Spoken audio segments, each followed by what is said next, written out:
a deficiency in mental thought of the players at the moment? No, the biggest difference is when we had transitions, we didn't score. When City, especially in the second half, the game changed a little bit and we suffered transition, and they were better in that moment. And again, if you see the moments of the goal, if you look at the play, we clearly can avoid the goals, and that makes the difference in the game like this. But how do you rectify that? Because you clearly work on it every week. So how do you rectify it in games? We can do better. That is clear.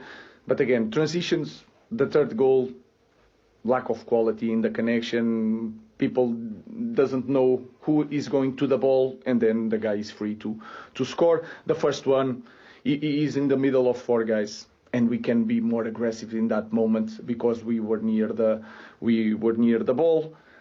The second goal, we want to recover the ball so fast that in a throw-in they have a 1-against-1. Len is going from the outside, not the inside. So these details we can work, but then in these kind of games we need to be perfect, and we weren't perfect. Going forward, the number of chances you're creating, it looks good on paper, but does that make it even worse for you that they're not going in? No, the frustration is always the same. Because with the amount of chance we need to score goals. If you don't score goals, you don't open games when we are trying and take the lead to control the game in a different way. When we are 2-0, we are near the goal. You can feel it, but then if you don't open the game again, it's like a matter of time. You have to push more men up, and then you take transition. So frustrating day, and we need to work on a lot of things for the next game. Thanks, Ruben. Thank you. Doing very well on DG, like we did it in the first game against Arsenal. That's why they didn't play. They couldn't find the spaces to play, and that's what makes the spaces very narrow for the teams to play against a team that is very aggressive when you go on the front foot. If you're not brave enough to do that, it's very difficult, and then they will find the spaces and the gaps to play, because we're playing against a top team. We're not playing against a bad opponent, and obviously when you play against teams with this quality, they will find the small gaps and they will play the balls. I know it's difficult in this moment, but does it still feel like you're kind of heading in the right direction? Because at times this season it has felt like that, but then you have obviously nights like Grimsby, and then you have a day like today, which, like you say, maybe there's positives in the performance, but it's a pretty heavy defeat against your City rivals. Of course, I think the result is very bad, and it's very bad on us.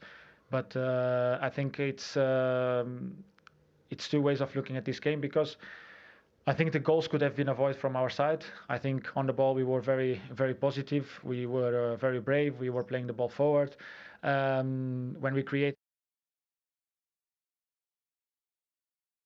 our chances, we could have been a little bit more clean with our chances, but we not get anything from that. So we wanted what City got, was the 3 points, and it doesn't matter how you get it. City was smart to get the goals in the way they did. They have a very good team, very good players, and obviously compliment to them. Thank you. Thank you very much. Thank you for explaining that. Brilliant. Well, he is quite clearly very, very upset with the way they conceded those goals today. I understand that. I really do understand that. We've talked about it so many times about eradicating all the mistakes, individual mistakes that leads to goal, that leads to conceding goals, especially on the third goal. I mean, Harry Maguire gets a ball and there's no one there to help him. He's under pressure and it's a bad pass. He had chances to score goals, and he spent, I don't know, £200 million on strikers, and still we're not scoring goals. Still. But I go back to what I said, about 10 minutes ago. I think he should consider just changing it a little bit, change the system so you get players playing what they know, what they've been brought up to play, what's instinct to them, where they don't have to think, and just ease in, and then you can make adjustments along the way. But he's never played anything else as a manager. I mean, that would be a huge U-turn to what he said he's going to do. I don't know. I mean, do you not think the skill of a manager is to adjust and put the right team out, and put the right team out in the right formation, the right system, and make every player as good as... Just saying that maybe he should consider that in a period of time, just to ease everything up, get some confidence in the squad, and then he can start make adjustments to what he think the Manchester United should. I can see that at the outset. Of course, he's going to come in to start with, play his system. I could then see that, but now what I think we're starting to see is an Amorim team. He's starting to buy players. More importantly, he's starting to sell players. And the players that he's sold, a lot of them, Garnacho and etc., they're wide players. So all of a sudden, to go with a 4, then you're going to have wide players. He's sold them all. All the number 10s that he's buying now are playing to be central. Cunha and Burmo. Yeah, but they're you don't all have sort to of be more that central wide player. players. You can play a 4-3-3 system. But you still need wide players. But you still need wide players for it. I agree with I know, says. but you still have them. I mean, you have them up. Well, he's got rid of them all to play in this new system that he's got. But I see where my starting point is not so much scoring the goals. My starting point is not conceding the goals. That's my note. You can see how they are all confused about their situation. We see it on the goals. They don't really know where they're supposed to be. And it makes it at times a little bit too easy for the other team to create chances. And this is my point. And when you play against big guys like this one here, who's coming in with a big smug smile on his face so after 7 goals in we're going to change days? the moaning Man United conversation to delighted Manchester City now. Erling, well done. How good did that feel today? Amazing. We needed this. Pop that up there for us. Thank you. Amazing. We needed this, you know, as a club and everything. It's hard to go into national team with a loss. You know, say what you want. You want to keep going and turn things around. And then we went into the national team kind of like, where does this go? And then we kind of answered perfectly. So that was amazing. Yeah, they looked the real intent right from the off from you today. Yeah, we need energy from us to the crowd and back. You know, we need to give each other energy. That's what we need to do. And I felt today we did that. And yeah, in the end, it's a really good performance. Of course, it could be better. They could have scored. We could have scored more. But in the end, 3-0 at home is fantastic. We've got a goal scorer here who wants to ask you about these finishes. Well, we've been debating in terms of a goalkeeper's view on a goal and an attacker's view on a goal. I was saying that I think as soon as you picked up that first ball, you knew you were going to dink the goalkeeper. Yeah. Or do you wait for the goalkeeper to make it almost his first move? No, but I knew that he was. He rushes out a lot. Yeah. Everyone knows it. I think if you watch United, kind of. So the ball was perfect.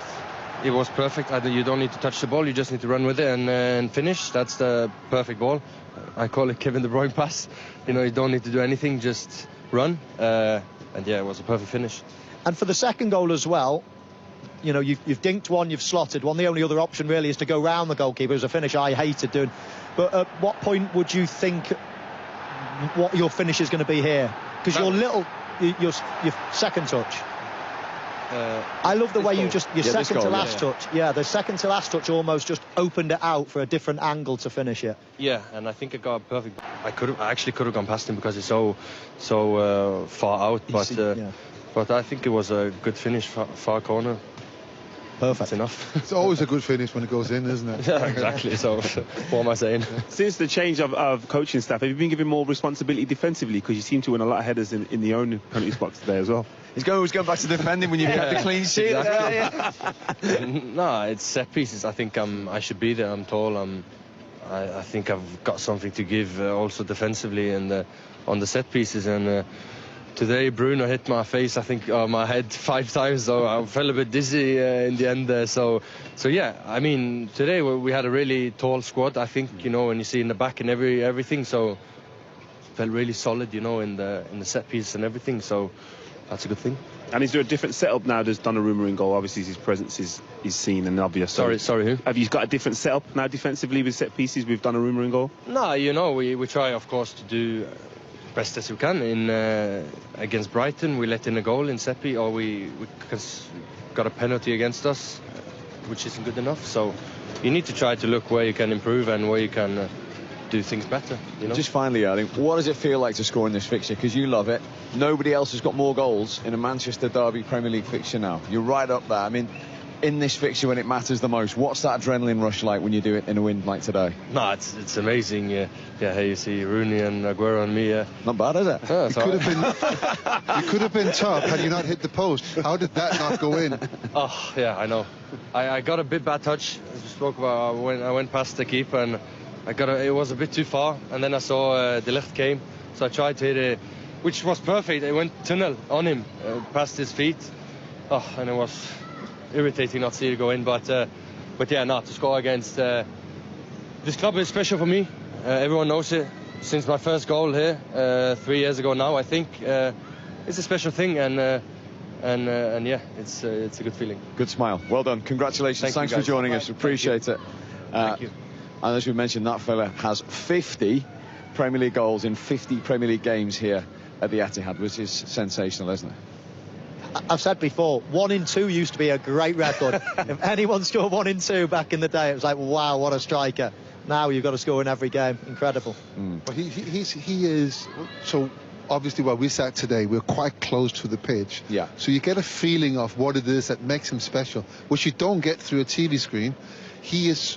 Oh, we saw that here. He's big, he's strong, but he's so explosive.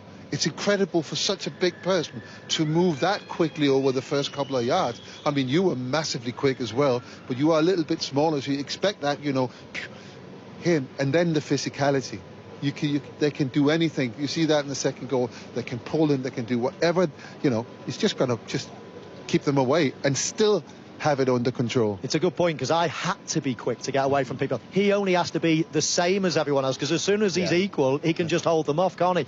I mean, what's the hardest thing to play against as a defender? For me, speed, strength? Yeah, speed. Like physically, I would want to match up against someone like Haaland, but with the pace he's got as well, you have to be a step ahead and give yourself an opportunity to be deeper, which then... Yeah, and it's not over 20 yards. Yeah, it's over 3-4 yards, which is, you know, where you normally win the ball. Yeah.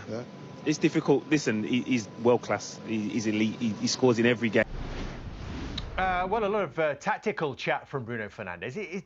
When you think about what he said there, Roy, is that suggestion that the system is at fault there, or the way they've actually tried to deploy the system against such a good side? I don't think he was saying that. He's not going to come out after a game and start criticising the system. I don't think so. And we also know every team that Pep's manager, he tries to overload the midfield, he tries outnumbers, or whatever the system might be. But he's made the point there, I think it's a pretty honest interview, that they should have done better for the goals, as simple as that. They should have been sharper in their own play going forward. But I said it earlier, this United team, they lack that real quality. They struggle defensively, the midfield. Run about United breaking the press, but when teams get United look all over the place. I think they're just United are an average team, an average Premier League team. The stats will tell you that, and I'm going back to last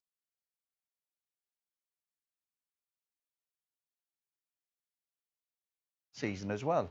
So again, we're sitting here. United's record as well against any of the top 6 teams or whatever is really, really poor. They can't seem to compete. They'll have maybe a good 45 minutes or a good hour.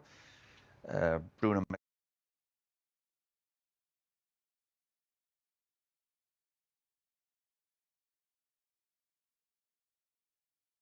makes the point here. They kind of done it quite well against Arsenal, but you know, they lost the game at home to Arsenal. Ultimately, you are playing for Man United to win football matches. And when you say more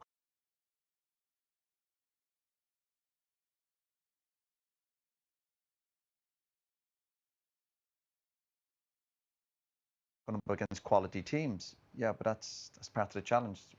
When you sign that contract, you're going, yeah, it's no good just beating the teams, the lesser teams. You're playing for Man United to compete against other good teams, and United can't do that. Whether they're not good enough, there's obviously issues. Talk about the system, but the manager's come in, he's sticking to his guns, he's not budging. But the results, and we look at the points per game and the goals